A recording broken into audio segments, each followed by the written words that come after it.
BBC news আন্তর্জাতিক সংবাদে আপনাকে স্বাগতম। শুরুতেই সংবাদ শিরোনাম, এরপর বিস্তারিত। স্পেন ফ্রান্সের তেল কোম্পানির সাথে ভেনেজুয়েলার অন্তর্বর্তী প্রেসিডেন্টের বৈঠক। এপস্টিন অধ্যায় ছেড়ে যুক্তরাষ্ট্রের এগিয়ে যাওয়া উচিত বলে মনে করেন ট্রাম্প। কয়েকদিনের মধ্যেই যুক্তরাষ্ট্রের সাথে আলোচনা শুরুর কথা জানাল ইরান। ইউক্রেনের পূর্বাঞ্চলে রুশ ও ইউক্রেনীয় ড্রোন হামলায় নিহত 4। এতক্ষণ শুনছিলেন সংবাদ শিরোনাম, এখন বিস্তারিত। আপনি যদি মুসলিমদের পাশে থাকতে চান তাহলে ভিডিওতে লাইক করে চ্যানেলটি অবশ্যই সাবস্ক্রাইব করে দিবেন এবং কমেন্টে জানিয়ে দিবেন আপনার মূল্যবান মতামত। এখন বিস্তারিত। স্পেন ফ্রান্সের তেল কোম্পানির সাথে ভেনেজুয়েলার অন্তর্বর্তী প্রেসিডেন্টের বৈঠক।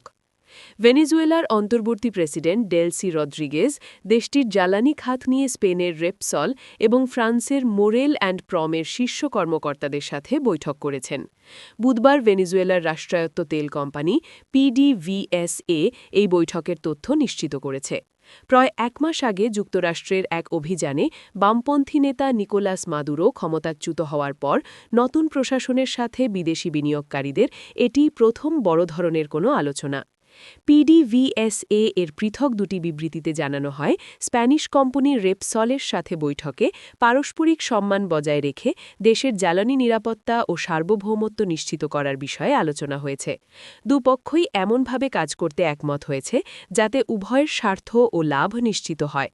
অন্যদিকে ফরাসি কোম্পানি মোরেল অ্যান্ড প্রমের সাথে বৈঠকে কৌশলগত অংশীদারিত্ব আরও মজবুত করার ওপর গুরুত্ব দেওয়া হয়। এর মূল লক্ষ্য হল ভেনেজুয়েলার জ্বালানি উৎপাদন ক্ষমতা বাড়ানো। উল্লেখ্য, রেপসল এবং মোরেল অ্যান্ড প্রম দীর্ঘদিন ধরে ভেনেজুয়েলায় তেল উৎপাদন ও বাণিজ্যের সাথে জড়িত, তবে যুক্তরাষ্ট্রের কঠোর নিষেধাজ্ঞার কারণে গত কয়েক বছর ধরে তাদের স্বাভাবিক কার্যক্রম বারবার বাধাগ্রস্ত হয়েছে। এপস্টিন অধ্যায় ছেড়ে যুক্তরাষ্ট্রের এগিয়ে যাওয়া উচিত ট্রাম্প। গত 2 মাসে যুক্তরাষ্ট্রের বিচার বিভাগ জেফ্রি এপস্টিনকে ঘিরে যৌন পাচার সংক্রান্ত তদন্তের লাখ লাখ নথি প্রকাশ করেছে। প্রেসিডেন্ট ডোনাল্ড ট্রাম্প এখন চাইছেন দেশটি যেন এই বিষয় ছেড়ে সামনে এগিয়ে যায়। কিন্তু আদৌ কি তা সম্ভব?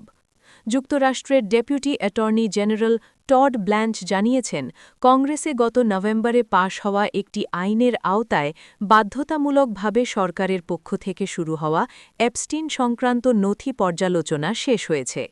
এতে নতুন করে মামলা করার মতো কোনো কারণ পাওয়া যায়নি। রোববার ব্ল্যাঞ্চ বলেন, এখানে বিপুল পরিমাণ চিঠিপত্র আছে, অসংখ্য ইমেল আছে, অনেক ছবি আছে, কিন্তু সেগুলো কাউকে অপরাধের দায়ে অভিযুক্ত করার সুযোগ দেয় না। বিচার বিভাগের পর্যালোচনা শেষ হলেও ক্যাপিটাল হিলে প্রতিনিধি পরিষদ এপস্টিন সংক্রান্ত তদন্ত এগিয়ে নিচ্ছে। সাবেক প্রেসিডেন্ট বিল ক্লিন্টন ও সাবেক পররাষ্ট্রমন্ত্রী হিলারি ক্লিন্টনকে ফেব্রুয়ারির শেষ দিকে সাক্ষ্য দিতে ডাকা হয়েছে। রিপাবলিকানরা কংগ্রেস অবমাননার অভিযোগে ব্যবস্থা নেয়ার হুমকি দেওয়ার পর তারা সাক্ষ্য দিতে রাজি হন। কয়েকদিনের মধ্যেই যুক্তরাষ্ট্রের সাথে আলোচনা শুরুর কথা জানাল ইরান। যুক্তরাষ্ট্রের সাথে আলোচনার বিষয়টি নিশ্চিত করে ইরানের পররাষ্ট্র মন্ত্রণালয়ের মুখপাত্র ইসমাইল বাঘারি বলেছেন, তেহরান ও ওয়াশিংটনের মধ্যে আলোচনা আগামী কয়েকদিনের মধ্যে হওয়ার পরিকল্পনা রয়েছে। এ আলোচনার সময়সূচি সম্পর্কে তিনি দেশটির রাষ্ট্রীয় বার্তা সংস্থা IRNA-কে বলেন, ওমান, তুরস্ক এবং আরও কয়েকটি দেশ এ আলোচনার আয়োজনের ব্যাপারে আগ্রহ দেখিয়েছে। চূড়ান্ত স্থান শিগগিরই নির্ধারণ করা হবে।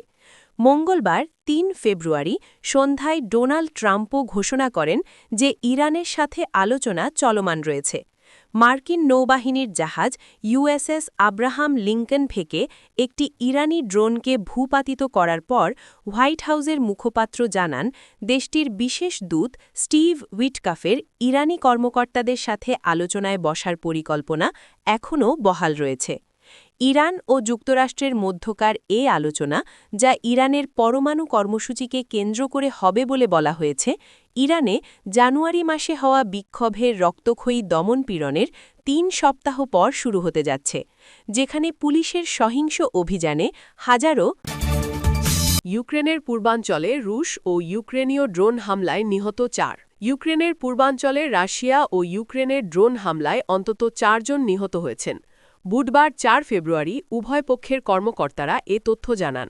বুধবার ভোরে ইউক্রেনের দিনিপ্রো পেট্রোভস্ক অঞ্চলে রুশ ড্রোন হামলায় 2 জন নিহত হয়েছেন। অন্যদিকে মঙ্গলবার 3 ফেব্রুয়ারি গভীর রাতে লুহানস্ক অঞ্চলে ইউক্রেনীয় ড্রোন হামলায় আরও 2 জন নিহত হয়েছেন। তবে লুহানস্ক অঞ্চলের প্রায় পুরোটা বর্তমানে রুশ বাহিনীর নিয়ন্ত্রণে রয়েছে। আঞ্চলিক প্রশাসনের প্রধান মাইকোলা লুকাশুক টেলিগ্রামে জানান, দিনিপ্রো পেট্রোভস্ক অঞ্চলের সিনেল নিকিভস্কি জেলায় হামলায় একজন নারী 68 ও একজন পুরুষ 38 নিহত হয়েছেন। লুহানস্কে স্থানীয় সরকারের টেলিগ্রাম বার্তায় বলা হয়, নোভোক্রাসনিয়ানকা এলাকায় একটি মিনি বাসে ড্রোন হামলায় এক তরুণ ও 20 বছর বয়সী এক নারী নিহত হয়েছেন। ড্রোনটি ইউক্রেনীয় বাহিনীর কাছ থেকে ছোড়া হয়েছিল।